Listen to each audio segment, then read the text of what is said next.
How's it going, guys? It's Cole from See Through Panel. Today I'm going to be talking about Infinite Kung Fu, created top to bottom by Kagan McLeod, published by Top Shelf, and retailing for $25. This was still available through Amazon and a few other retailers a few months ago. I know it was getting kind of low, and I don't think that they've reprinted it recently, so I'm not sure the availability of it right now.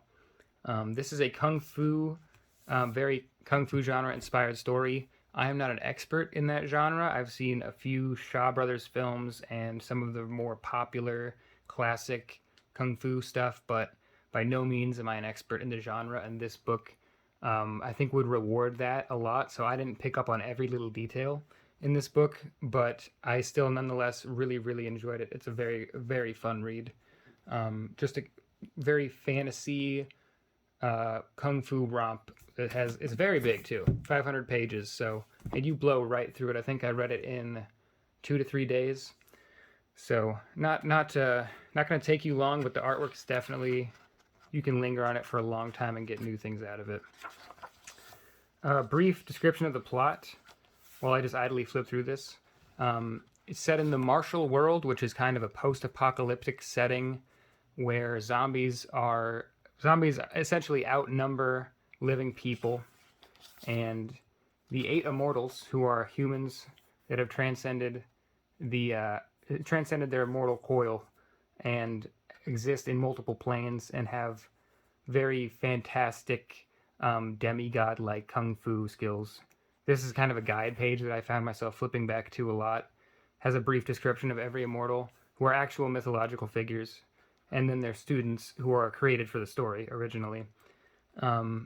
So I found that very helpful when reading through this, just because sometimes, you get a little lost, not because the storytelling's bad, because there's a lot of faces, there's a lot of names, and I, not being used to this kind of naming conventions, got them mixed up a little bit. So anyway, these immortals are trying to train apprentices so that they may leave the plane and leave the martial world in the care of their apprentices while they're gone. The problem is that their apprentices keep getting corrupted by a thing called poison kung fu. And so our main character, Lei Kung, who you'll see on the front, is the 8th and final apprentice and the last hope for these immortals to succeed in their plan. And I really want to get into the art, but I'll finish talking about the story. There is an emperor who is a ghost who is attempting throughout the story to obtain his 5 pieces of armor so that he may return to being a mortal man and will then destroy the world. So Lei Kung and the immortals are acting against him to try and stop this from happening. And that's pretty much the gist of it, without getting too deep, spoiling too much. This is a phenomenal page. There's our immortal right there. That's our main character, Lei Kung, in the background. You see the art is very washy with ink there, very brushy, which I love. Very bold outlines. Let's find another example.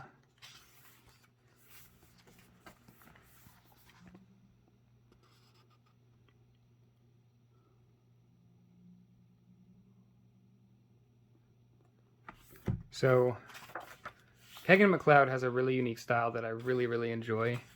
I think it both carries you through the pages very quickly, but also rewards kind of lingering and seeing all the fine details. So if you wanted to, I'm sure you could read this in one sitting.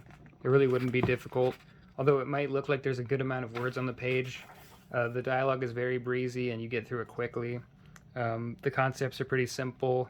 It's mostly just kung fu battles the majority of the time, as the name would imply, infinite kung fu. Here you can see a secondary style that Kagan uses. I think it begins... No, it begins here. So anytime we're having a flashback of any kind, he'll go to the secondary style, which is much more scratchy. You can very nicely compare them here. This left side style is the normal style, and then on the right, you'll see this scratchy, very pencil-y style used for flashbacks. A lot less ink, a lot less hard lines. I really appreciate both styles, and I really like that he has that distinction, so you can very easily tell when you're in a flashback. It's very helpful for the storytelling aspect. I don't think you'll get spoiled but for much by looking at the art while I flip through here.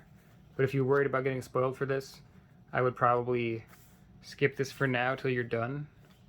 I'm not going to directly spoil it, but the art may spoil some things for you. Mostly this book is just Lei Kung learning his kung fu, getting better and better, and getting closer and closer to reaching that goal of defeating the Emperor.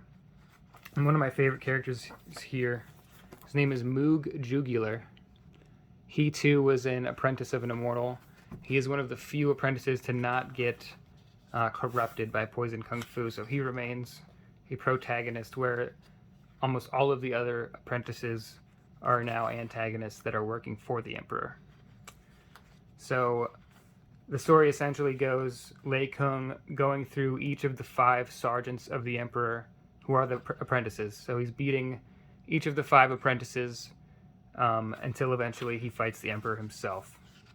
It doesn't exactly pan out that way, but that's kind of the progression of the story.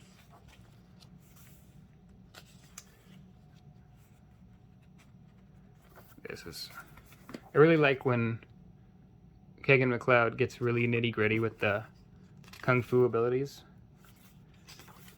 I'll try and find a good example here. There we go.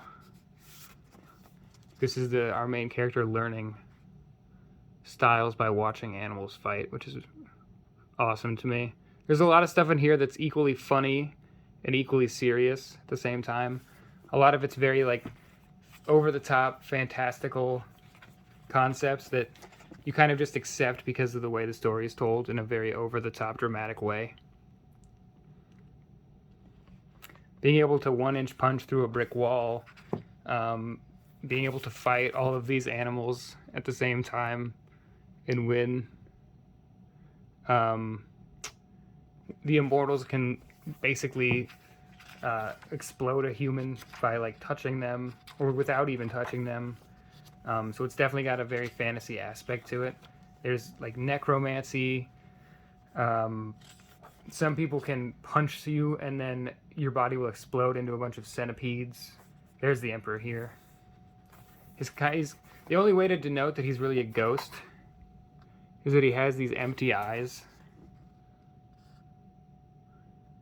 The entire story, he's got these empty eyes. So he doesn't necessarily look like a ghost, but he's essentially just... Actually, he's not really even incorporeal. I'm not sure what the ghost aspect really means, but it's not terribly important to the story. Overall, I just thought this was a super fun book. I definitely think I'll reread it because it's super easy read. Here's some fun stuff. It's a super easy read.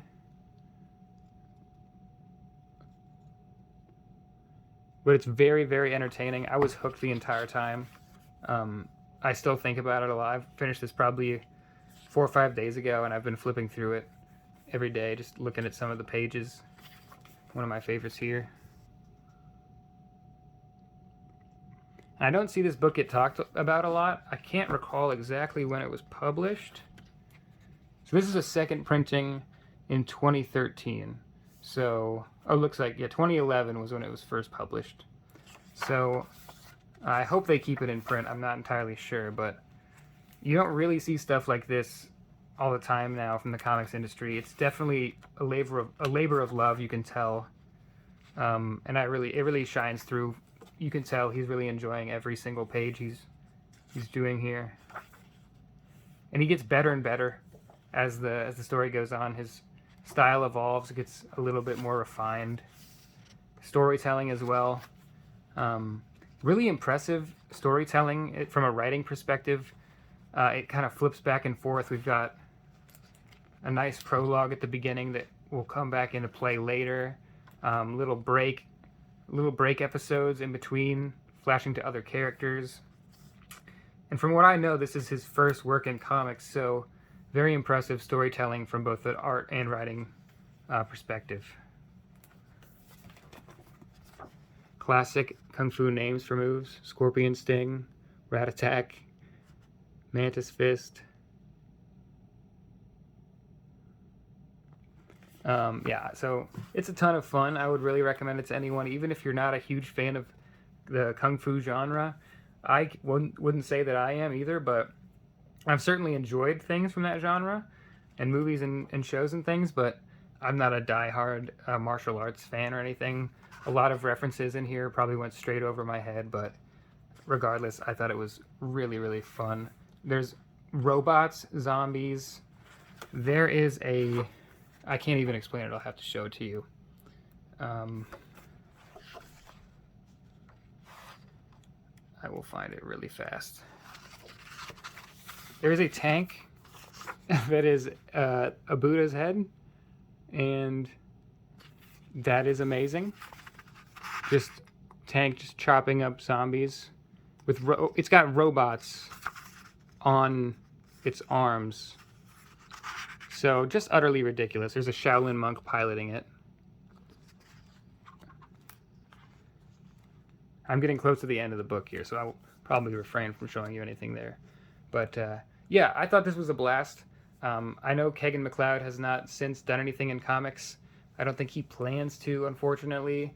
This is kind of his one and only book. And honestly, I mean, he blew it out of the water. There's nothing he can really... He wouldn't have to do anything else. He did a fantastic job here. And if this is his legacy in terms of comics, then it's a fantastic one.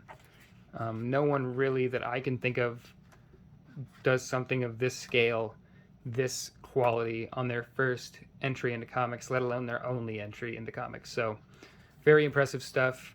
I would highly recommend it. Pretty nice production quality from Top Shelf. But, I mean, the draw here isn't the actual physical book. It's the story inside. So let me know what you guys think if you've read this in the comments. Let me know. I recommend it if you haven't read it. Pretty cheap book. Not probably a ton of them left to be bought, so grab one. Really appreciate you guys watching. Thanks.